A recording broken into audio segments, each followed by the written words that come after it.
Hello friends, welcome. আশা করি ভালো আছেন সবাই। আজকের ভিডিওতে আমরা দেখাবো একটি টাইম সেভিং ফর্মুলা, যে ফর্মুলা দিয়ে কাজ করলে আপনারা নর্মাল সময়ের চাইতে অর্ধেকেরও কম সময়ে কাজটি করতে পারবেন। এখানে একটি টেবিল রয়েছে, যে টেবিলে রয়েছে কিছু item name, item price, quantity এবং এখানে টোটাল প্রাইস রয়েছে। আমরা টোটাল প্রাইসটা যদি বের করতে যাই, সেক্ষেত্রে আমরা যেটা করতে হবে, আইটেম প্রাইসের সাথে কোয়ান্টিটি গুণ করে আমরা এখানে একটি প্রাইস নিয়ে আসবো।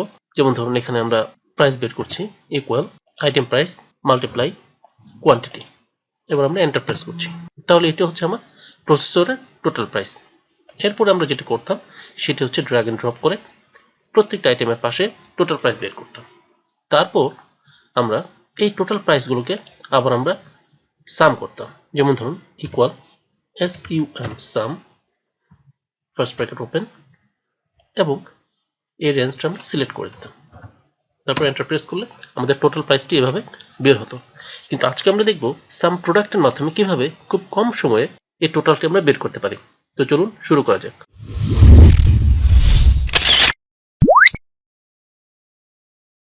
ধরুন আমরা সাম প্রোডাক্টটি বের করবো আমরা এখানে টোটাল প্রাইসটি আমি পাশাপাশি রাখছি যেন তুলনা করতে সুবিধা হয়। তো আমরা এখানে টোটাল প্রাইসটি বের করব সাম প্রোডাক্টের মাধ্যমে। ইকুয়াল সাইন দিচ্ছি।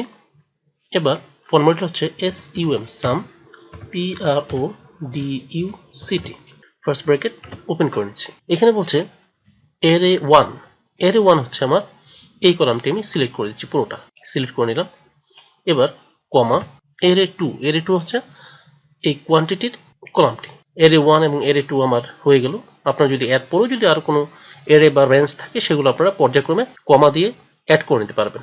আমার যেহেতু এখানে এরে 1 এবং এরে 2 শেষ, আমি ব্র্যাকেট ক্লোজ করে এন্টার প্রেস করছি। তাহলে দেখুন আমার আলাদা আলাদাভাবে আমার গুণ করতে হয়নি, তারপর আবার টোটাল একটি যোগ আমাদের দিতে হয়েছে, সেটিও দিতে হয়নি। আমরা সাম প্রোডাক্টের মাধ্যমে খুব কম সময়ে শুধুমাত্র একটি ফর্মুলা ব্যবহার করে এই কাজটি আমরা করতে পারলাম।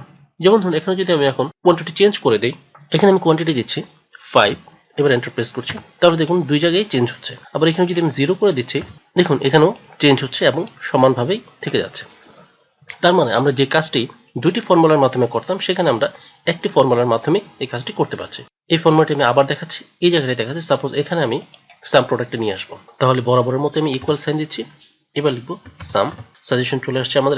দেখুন সাজেশন চলে আসছে, আমরা ট্যাব প্রেস করি। এবার এরে 1, এরে 1 হচ্ছে আমার এই সেলগুলো, কমা এরে 2, এরে 2 হচ্ছে আমার এই সেলগুলো।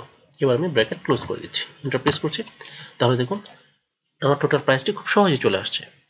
বন্ধুরা, আশা করি ভিডিওটি আপনাদের ভালো লেগেছে। যদি ভালো লেগে থাকে তাহলে ভিডিওটা অবশ্যই লাইক করুন, কমেন্টস করুন এবং চ্যানেলটি সাবস্ক্রাইব করুন। ধন্যবাদ।